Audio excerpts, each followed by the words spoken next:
মানে যে শুধু রসগোল্লা 110 টাকা।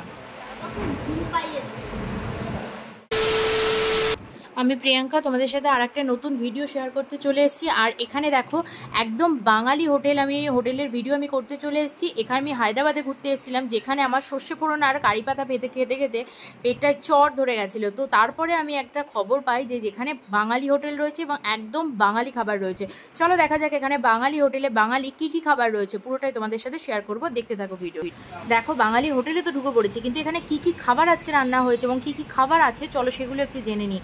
এই ভাইয়ের মুখ থেকেই জেনে নিই কী খাবার এখানে রয়েছে বা কী অ্যাভেলেবেল রয়েছে বা এটার কী দাম রয়েছে। চলো পাঁপড় ভাজা, তাই তো? রসগোল্লা আছে, রসগোল্লা, ডিমের কারি আছে, আমের চাটনি আছে, আমের চাটনি, মুরগির মাংস আছে, মুরগির মাংস, এটা আছে আমাদের তেলাপিয়া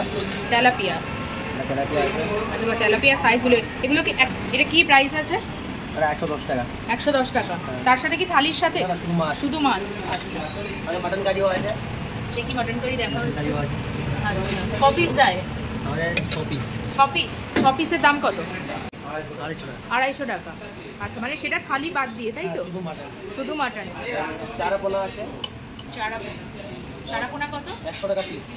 চারাপোনা 100 টাকা। আচ্ছা, আর ধোকা ডান্ডা আছে। ধোকা নিরামিষ, তাই তো? এটা কি পিওর ভেজ? হ্যাঁ, পিওর ভেজ। পেঁয়াজ রসুন বাদ? কিছু নেই, পেঁয়াজ রসুন কিছু নেই। কি কত দাম আছে? 60 টাকা প্লেট, 4 পিস 70 টাকা প্লেট। মাছের কালিয়া আছে। বাহ, ঝোলটা তো তোমার একদম আমাদের কলকাতার ভাষায় হচ্ছে লাল লাল ঝাল ঝাল ঝোল। রুই ভাপাও আছে। রুই ভাপা? হ্যাঁ, রুই ভাপাও আছে। আচ্ছা, দেখি পিসটা। এটা কি দাম আছে? 90 টাকা। 90 টাকা। আচ্ছা, এটা কি মানে কাঁচা মাছটা দেওয়া হয় ভাপা? আর কিভাবে মানে এটার মধ্যে কি আছে রুই ভাপাতে? সরষে আছে, কাঁচা লঙ্কা, সর্ষে কাঁচা লঙ্কা দিয়ে মানে কাঁচা মাছটাকে মাখিয়ে বসিয়ে দেওয়া হয়। মাস্টার অয়েলে তৈরি। একটুখানি থালিটা। আর এই সাইডে কি আছে একটু বলো। এখানে আমাদের ছোলার ডাল আছে, রুটির সঙ্গে। রুটির সাথে ছোলার ডাল আছে, আর প্লেন ডাল আছে। প্লেন ডাল আর আছে সবজি আছে, আলু সয়াবিন সবজি আছে, আলু সয়াবিনের সবজি, আর আলু দম। আলুর দম, পরোটা হলে আলু দম আছে, পরোটার সাথে। আর ভেজ আছে, আলু পোস্ত। আচ্ছা, এই আইটেমগুলো কি সব তোমার মানে ভাতের সাথে নাকি রুটি? যেমন নিতে পারেন, না এক্সট্রা নিতে পারেন। আচ্ছা, এখানে তোমার রুটি লুচি এগুলো সব পাওয়া যায়? সব পাওয়া যায়, রুটিতে পরোটা, মুগলাই সব। আচ্ছা, এবার তুমি না আমাকে একটু আলাদা করে একটু থালির দাম বলো না। ভেজ থালি এখানে কি দাম? এটা কি পার্সেল? হ্যাঁ, আমাদের জোম্যাটো সুইগি আছে, এটা আমাদের পার্সেল। জোম্যাটো সুইগি আছে। আচ্ছা, এবার তুমি একটু না জোরে বলবে, আমি না মাইকটা আনতে ভুলে গেছি, ঠিক আছে? এই কারণে মুশকিল হয়ে যাচ্ছে। তুমি ভেজ থালির দামটা একটু বলে দাও জোরে। আমাদের ভেজ থালি 80 টাকা করে। 80 টাকা। কি থাকছে তার মধ্যে? ডাল, ভাত, সবজি, আমের চাটনি, আর দিনের বেলা আলু ভাজা থাকে, রাতে পাঁপড় থাকে। আচ্ছা, আর তোমার ফিশ থালি? 170 টাকা। 170 টাকা। 140। তার মধ্যে কি সবকিছু রয়েছে? আমাদের ভেজ থালি কমন থাকে, তবে ডালিলে মাছ এক্সট্রা অ্যাড হয়ে যাবে। আচ্ছা, ভেজ থালিটা কমন, তার সাথে যে ফিশ মাটন বা চিকেন সেটা অ্যাড হয়ে যাবে, তাই তো? আর আলাদা আলাদা করে তো তুমি এর দাম বলেই দিলে, মাটন আর চিকেনের। আর এখানে রুটি সবজি বা এগুলো পাওয়া যাবে? হ্যাঁ, রুটি সবজি 70 টাকা। 70 টাকা। সেটা কি সকালবেলা না এখনো রাত্রিবেলা? রাতে পাওয়া যায়। রাতে। আর তোমাদের দোকান কটা থেকে কটা? সকাল 9টা থেকে রাত 11টা। অ্যাড্রেসটা একটু বলে দাও না। আমাদের হায়দ্রাবাদ দমনপুরা ইন্দিরা পার্ক অপোজিট। আর টাইমিং? রামেশ্বর মাঠ 1 নম্বর গেটে আমাদের। আচ্ছা, টাইমিংটা একটু বলো। টাইমিং সকাল 9টা থেকে রাত 11টা অবধি খোলা আছে। রেগুলার খোলা?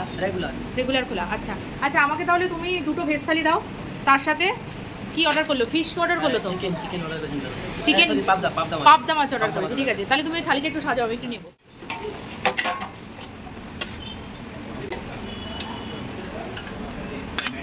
এটা হচ্ছে ভেজ থালি দিচ্ছ, তাই তো? মানে যে আমের চাটনি, এটা কি সিজন ওয়াইজ থাকে, তাই তো? হ্যাঁ, সিজন। টমেটো সিজন, টমেটো থাকে। আচ্ছা, বড়া হয়ে গেছে আমাদের ভেজ থালি হয়ে গেছে।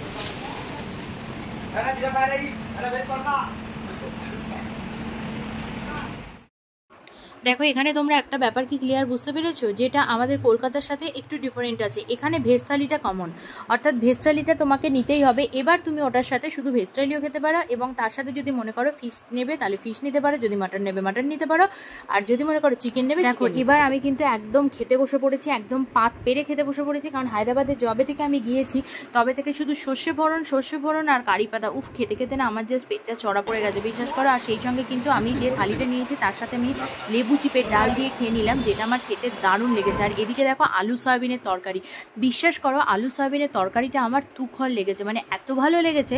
ওটা কিন্তু রুটির সাথেও যাবে, ভাতের সাথেও যাবে। আর এই যে ডালের সাথে লেবু চিপে খাওয়া, এটা যে আমি হায়দ্রাবাদে গিয়ে কতদিন পর খেলাম।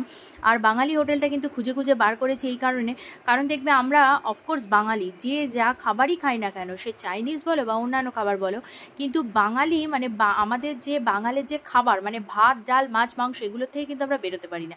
তো এই খাবারগুলো কিন্তু সত্যি আমাদের পিছু ছাড়ে না। মানে আমরা যত খাবারই খাই না কেন, এই খাবারগুলোকে আমরা ভীষণ মিস করতে থাকি। আর সত্যি কথা বলতে মিস তো ছেড়ে দাও, তখন মনে হয় যে আমাদের শুধুমাত্র আলু সেদ্ধ বা ডিম সেদ্ধ একটা ভাত হলেই হয়ে যাবে, আদার্স কিছু খাওয়া যায় না। মানে হায়দ্রাবাদে আমি দেখেছি যদি চিকেনও খাই, সেটাও না সর্ষে আর কারি পাতা ফোড়ন দেওয়া থাকে, তো সেটা না আর ভালো লাগছিল না। ফার্স্ট টাইম ভালো লাগছিল, কিন্তু তারপরে আর ভালো লাগছিল না।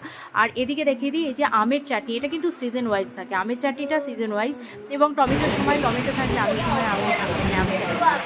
আর এদিকে দেখো একটুখানি আমি খেতে খেতে এবার আমার খাবারটা কেমন ছিল। ভালো, একটু পাবদা দেবো, খাও।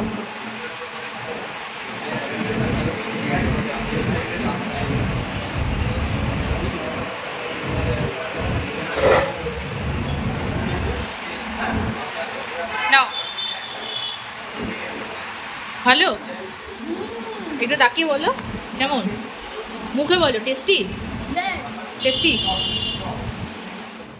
আচ্ছা এবার চলো আমি চিকেনটা দেখিয়ে দিই। মেনলি আমি ভেজ থালির সাথে একটা চিকেন অর্ডার করে নিয়েছিলাম, যেটা কিন্তু দেখো হাফ প্লেট ছিল, মানে ফুল প্লেটে 6 পিস থাকবে, এখানে হাফ প্লেটে কিন্তু 3 পিস ছিল। চিকেনের পিসগুলো কিন্তু বেশ বড় বড় ছিল, এবং আমি কিন্তু দেখে দেখে বলেছিলাম আমাকে হাড়ের পিসটা দেবে, কারণ আমি সলিড পিসটা মোটেই পছন্দ করি না। আর যেটা মেন ব্যাপার, আমি একটু কনফিউশনে ছিলাম যে এটাও কি কারি পাতা আর সর্ষে ফোড়ন দিয়ে, আমি আগে জিজ্ঞাসা করে নিয়েছিলাম, সে হেসে দিয়েছিল, কারণ আমার মতন যারা বাঙালি আসে তারাও ঠিক এই খাবারটারই খোঁজ করে, আর তারাও মনে হয় এরকমই, তাই আমার কথাটা শুনে হেসে ফেলেছে যে আমি যখনই বলেছি এটা কারি পাতা আর সর্ষে ফোড়ন দেওয়া কি আদৌ আছে। তো ঠিক আছে, চিকেনটা খেয়ে কিন্তু আমার চিকেনের গ্রেভিটা কিন্তু খারাপ লাগেনি, বেশ ভালো লেগেছিলো। চিকেনটা যদিও একটু শক্ত লেগেছিলো আমার, কিন্তু ঠিক আছে, চিকেনটা আমার খারাপ লাগেনি। চিকেনের গ্রেভিটা বিশেষ করে আমার চিকেনটা তখন প্রয়োজন ছিল না, প্রয়োজন ছিল ওই যে গ্রেভিটা, ওটা দিয়ে একটু ভাত খাবো বা ডাল দিয়ে মেখে ভাত খাবো, এটাই যেন খুব মিস করছিলাম। তো ওটার খাওয়ার পরে যেন আমি একটু তৃপ্তি পেয়েছিলাম। তাহলে দেখো পুরো ভিডিওটা কিন্তু তোমাদের দেখে কেমন লাগলো সেটা কিন্তু অবশ্যই লাইক করে আর কমেন্ট করে কিন্তু বলতে ভুলো না, এবং ছোট্ট করে কিন্তু একটা লাইক করে দিও। সেই সঙ্গে যদি আমার কথা কোনো একটা এলোমেলো হয়ে যায় বা সেরকম কিছু হয়ে যায়, তাহলে পরে কিন্তু বন্ধু হিসেবে একটু কি বলবো মানিয়ে নিও। আর অবশ্যই কিন্তু দে প্রিয়াঙ্কা চ্যানেলটিকে সাবস্ক্রাইব করে রেখো, আর পাশের বেল আইকনটি বাজিয়ে রেখো, যাতে আমার অল নোটিফিকেশান তোমাদের কাছে চলে যায়। তবে আর একটা কথা বলি, চিকেন লেগ পিসটা দেখে কিন্তু আমার ছেলে, সে কিন্তু ভাবছিল চিকেনটা বলে আবার চিকেনটা নেব না, এই করতে করতে তারও একটু লোভ লাগছিল, কিন্তু সে মাছ অনেক দিন খায়নি, হায়দ্রাবাদে গিয়ে ভালো মাছটাই সে পাচ্ছিল না, তো মাছ দেখে সে আর চিকেনটা মাছটা ছাড়তে পারেনি। তো চিকেনটা অবশ্য ক্যামেরার ওপাশে গিয়ে আমার সঙ্গে এক কামড় খেয়েছে। তাহলে তোমাদের কেমন লাগলো সেটা কিন্তু অবশ্যই একটা কমেন্ট করে বলে দিও। চলো তাহলে